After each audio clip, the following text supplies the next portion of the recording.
சென்னையில ஒரு பெரிய அபார்ட்மெண்ட். அங்க இருக்கிற ஒரு கியூட்டான 4 வயசு பெண் குழந்தை திடீர்னு காணாம போகுது. போலீஸ், பேரண்ட்ஸ்னு எல்லாரும் பதறி போய் தேடுறாங்க. ஆனா கடைசியில அந்த குழந்தை சடலமா மீட்கப்படும்போது மொத்த இடமுமே உறைஞ்சு போகுது. கொலையாளி யார்? ஏன் இப்படி பண்றான்? அடுத்தடுத்து நடக்கிற அந்த மரணங்களுக்கு பின்னாடி இருக்கிற உண்மை என்ன? வாங்க, காளிதாஸ் 2 படத்தோட அலசல பார்க்கலாம். படத்தோட ஒன்லைன் இதுதான் பாஸ்.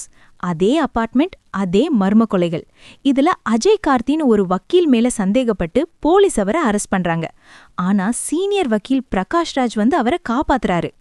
போலீஸ் ஒரு பக்கம் தலைய பிச்சுக்கிட்டு அலைய, இன்னொரு பக்கம் அதே அபார்ட்மெண்ட்ல இன்னொரு சிறுமி மர்மமான முறையில இறந்து போறா. இப்போ நிஜமான சைக்கோ யாரு? கதை எங்க போய் முடியுதுங்கிறது தான் கிளைமேக்ஸ். நடிப்புன்னு பார்த்தா நம்ம பரத் செம்ம மெச்சூர்டான பெர்ஃபார்மன்ஸ் கொடுத்துருக்காருங்க. தேவையில்லாத லவ் டியூவட்னு எதையுமே வைக்காம ஒரு சின்சியர் போலீஸா மிரட்டிருக்காரு.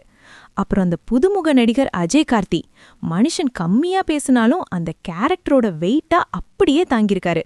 தமிழ் சினிமாவுக்கு ஒரு சூப்பர் அறிமுகம்னே சொல்லலாம். அசிஸ்டன்ட் கமிஷனரா வர்ற பவானி ஸ்ரீ அந்த போலீஸ் பாடி லாங்குவேஜ்ல கச்சிதமா பொருந்துறாங்க. ரொம்ப நாள் கழிச்சு ஸ்கிரீன்ல வர சங்கீதா செகண்ட் ஹாஃப்ல வந்து மிரட்டுறாங்க. பிரகாஷ் ராஜ், கிஷோர், ஆனந்த் நாக்னு ஒரு பெரிய ஸ்டார் காஸ்டே படத்துக்கு பெரிய பலம். டைரக்டர் ஸ்ரீ செந்தில் ஒரு வழக்கமான கிரைம் த்ரில்லர் கதைய யாரும் கெஸ் பண்ண முடியாத அளவுக்கு செம்ம விறுவிறுப்பா கொண்டு போயிருக்காரு. குறிப்பா அந்த கிளைமேக்ஸ் ட்விஸ்ட் சத்தியமா யாருமே எதிர்பார்க்கல. இதுக்கு நடுவுல சாம் சிஎஸோட பிஜிஎம் இருக்கு பாருங்க, ஒவ்வொரு சீன்லயும் நம்ம டென்ஷனை ஏத்துது. சுரேஷ் பாலாவோட கேமரா ஒர்க் அந்த அபார்ட்மெண்ட்டையே ஒரு மர்மமான இடமா நமக்கு காட்டி பயமுறுத்துது. பிளஸ் நிமிஷத்துக்கு நிமிஷம் விறுவிறுப்பான திரைக்கதை, பரத் மற்றும் அஜய் கார்த்தியோட யதார்த்தமான நடிப்பு, அந்த அதிரடியான கிளைமேக்ஸ். மைனஸ் அங்கங்க சில சின்ன சின்ன லாஜிக் மிஸ் ஆகுற மாதிரி தெரியுது. மொத்தபடி வேற ஒன்றும் பெருசா இல்ல.